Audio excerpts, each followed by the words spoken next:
Hello guys, अस्सलाम वालेकुम, नमस्कार, सत श्री अकाल। आप कैसे? आई होप आप अच्छे होंगे। आज हम कानपुर जा रहे हैं सब्बी का सामान दिलाने के लिए और सब्बी के घर पर हम गए पहुंच। सब्बी सामने खड़ी हुई हमारा वेट कर रही थी, बोल रही थी आ जाओ बस जल्दी चलना है।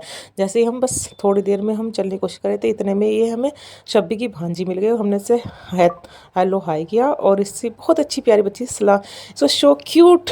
और फिर रहीमा पड़ी थी पास में, मोबाइल देख रही थी, इसमें कार्टून देखे। मैं बोला रहीमा कैसे हो, तो वो कह लगी हाय बहुत अच्छी हूँ मैं। और फिर ये कार्टून में दोबारा से लग गई। फिर हमने सोचा चलो बस अब इनसे थोड़ा सा कर ली गुफ्तगू, अब चलते हैं। फिर हमने सभी से बोला चलो बहन बहुत टाइम हो चुका है, क्योंकि आज अल्लाह ताला ने सूरज भी निकाल दिया था और दिल बहुत खुश हो गया। तो अब ये अपना चेहरा लल्लन टॉप करने लग गई और आईने में देखकर फिर मैंने बोला बस जल्दी करो थोड़ा। ये फिर हमारी ये खड़ी है सुल्तान, हम अपने सुल्तान के ऊपर बैठने के लिए तैयार थे। शमशेरा ने सलाम दुआ करने लगे। फिर ये भाई सामान बेच रहे थे, कुछ कहने लगे कुछ ले लो। मैंने कहा नहीं भाई शुक्र है। फिर ये हमारी गाड़ी पे बैठ चुके थे, कहने लगे हाँ वो हमारे साथ चलो। मैंने कहा नहीं बस हम अपना भी चलाने। फिर अपनी गाड़ी पे बैठ गए और हमने अपनी गाड़ी स्टार्ट की और हम अब यहाँ से चलने लगे। आगे चलते चलते ये लड़कियाँ जा रही थी, स्कूल से आ रही थी।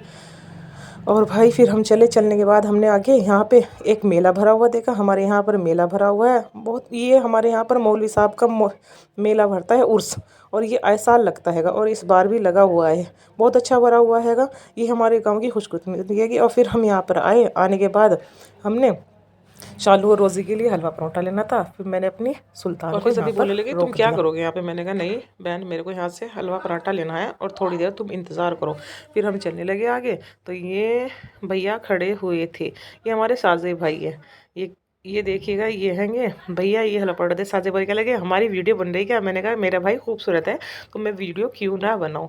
फिर हम हलवा पराठा लेकर रोशनी का चलने लगे और ये सब दुकानें लगी हुई हैं ये बहुत अच्छा। और फिर ये जाम लग चुका था यहाँ पे गाड़ी में सामने, तो थोड़ी देर हमें खड़ा होकर इंतज़ार करना पड़ा जिससे कि जाम खुले और हम जाए।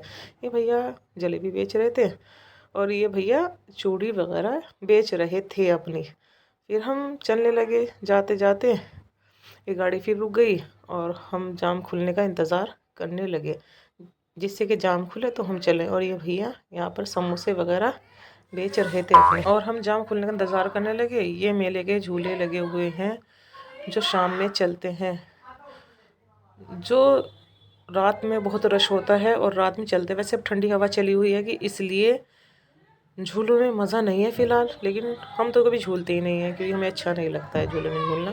और यहाँ पे हम सीधा अपना चलने लगे। जाते जाते हम रोड पे निकल गए। रोड पे निकलने के बाद अभी लाइबा मैडम का स्कूल आता है, जो गवर्नमेंट कॉलेज में लाइबा मैडम पढ़ाती है, उनका स्कूल है। उनके पास उनका टिफ़िन था, उनका टिफ़िन देना था। फिर हम उनके स्कूल की तरफ रवाना होलिए और वे सामने ही गेट पर खड़ी हुई थी। हमने उनको आवाज़ लगाई, खैर उन्होंने हमारी आवाज़ सुनकर एकदम आई और हमको उनका टिफ़िन पकड़ा दिया जिससे कि वह भी अपने टाइम पर लंच कर ले। और फिर हमको बाय कहकर चल दिए। चलते चलते माशाल्लाह देखना ये खेत और ये घर थे रास्ते में, क्योंकि हमें टपरी जाना था, टपरी से हमें सामान लेना था। और भाई फिर हम चलते रहे, रोड पर भैया चल रहे थे। आज धूप अच्छी थी जिससे हमें सुल्तान चलाने में मज़ा आ रहा था।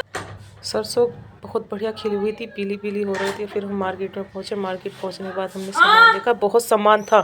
सामान एक से एक लगा हुआ था, हर variety, fridge, washing machine, cooler, सब बहुत बेहतरीन सामान था। और ये पंकज भैया थे जिनकी होलसेल की शॉप थी। हमने सामान लेकर चले और फिर हम घर आकर अमरूद खाए क्योंकि हमें बहुत भूख लग रही थी।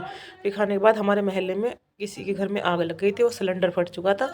फिर हमने उनका घर देखा, उनके घर में जाकर देखा तो उनका घर बिल्कुल राख हो चुका था। वहाँ पर सभी लोग आ रहे थे और बहुत भीड़ हो रही थी, रश इकट्ठा हो रहा था। अल्लाह रहम